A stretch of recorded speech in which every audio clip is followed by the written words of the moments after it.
ओम नमो भगवते वासुदेवाय। क्रोध रहित मनुष्य देवताओं से भी बढ़कर होता है। क्रोध मनुष्य का दुश्मन है।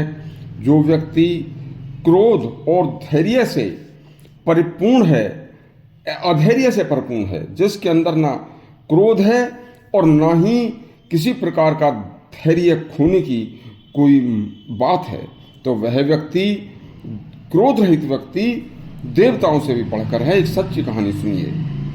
संत तिरुवल्लुवर दक्षिण भारत के एक बहुत बड़े संत हुए हैं। वह करघे पर कपड़ा बुनकर अपनी जीविका चलाते थे। उनके अंदर एक सबसे बड़ा गुण था कि उन्हें कभी किसी भी हालात में, किसी भी परिस्थिति में कभी भी क्रोध नहीं आता था। इस गुण की चर्चा उनकी चारों तरफ दूर दूर तक फैली हुई थी।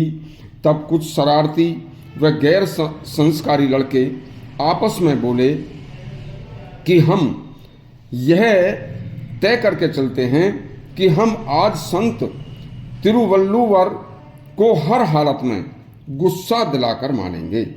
तब एक दिन संत तिरुवल्लुवर अपने हाथ से मेहनत करके अपने हाथ से करघे पर बुनी हुई धोती बाजार में बेचने के लिए गए और बाजार में एक तरफ नीचे जमीन पर एक कपड़ा बिछाकर सामने अपनी हाथ की बनी धोती को रखकर ग्राहक का इंतजार कर रहे थे। तब अचानक वह शरारती गैर संस्कारी लड़के उनके पास पहुंचकर और अपने हाथ में उनकी नीचे रखी हुई धोती को उठाकर बोले, बाबा इस धोती का मूल्य क्या है? तब संत बोले, बेटा 20 रुपए है। लड़के ने जवाब देने के बजाय धोती को पकड़कर अपने हाथों से फाड़कर उसके 2 टुकड़े कर दिए और एक टुकड़ा अपने हाथ में लेकर बोला, बाबा अब इस धोती का क्या दाम है? तब संत बड़े ही सहज ढंग से बोले, भैया यह आधी लुंगी के काम आ जाएगी, अब इसका 10 रुपया दे दो। लड़कों ने बिना कोई जवाब दिए आधी धोती के भी 2 टुकड़े और कर दिए और एक टुकड़ा हाथ में लेकर बोला, बाबा अब इस टुकड़े के कितने पैसे हैं? संत बोले, भैया कोई बात नहीं, यह टुकड़ा अंगूछे के काम आ जाएगा, आप इसके 5 रुपया दे दो। इस पर लड़के का इरादा पूरा नहीं हुआ और लड़के ने उस टुकड़े के भी 2 टुकड़े करके बोला कि बाबा अब इस टुकड़े के क्या दाम हैं, कितने पैसे रह गए? तब संत तिरुवल्लुवर को अब भी क्रोध नहीं आया और उसी सहज स्वभाव में धीरे से बोले, बेटा अब यह टुकड़ा किसी काम का नहीं रहा, अब इसकी कोई कीमत नहीं है।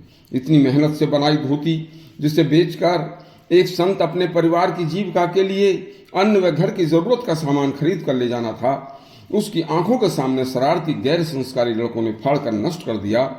लेकिन संत के धैर्य व उनकी शालीनता ने उन्हें जवाब नहीं दिया। और देवताओं को भी कभी ना कभी गुस्सा आ जाता है, लेकिन मनुष्य रूप में उतरे जिस व्यक्ति, जिस शुद्ध चरित्र आत्मा को इतना कष्ट देखकर भी गुस्सा व क्रोध ने आया, धैर्य नहीं खोया, भला वह मनुष्य देवतुल्य ने होकर देवताओं से भी बढ़कर क्यों नहीं हो सकता? उनके धैर्य के सामने उन लड़कों का शायद बिना कुछ कहे ही उनका हृदय बदल गया।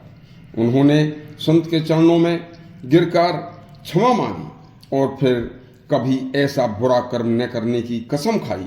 संत ने हंसते हंसते हंसकर उन्हें आशीर्वाद दिया और आशीर्वाद देते हुआ कहा कि हे बेटा तुम्हारा मन यदि निर्मल हो गया है तो समझो कि मुझे अनमोल मूल्य मिल गया है, मेरी धोती का पैसा मुझे मिल गया। यदि आपको यह हमारा प्रसंग अच्छा लगा हो तो हमारा चैनल सब्सक्राइब करें और घंटी दबाएं। धन्यवाद।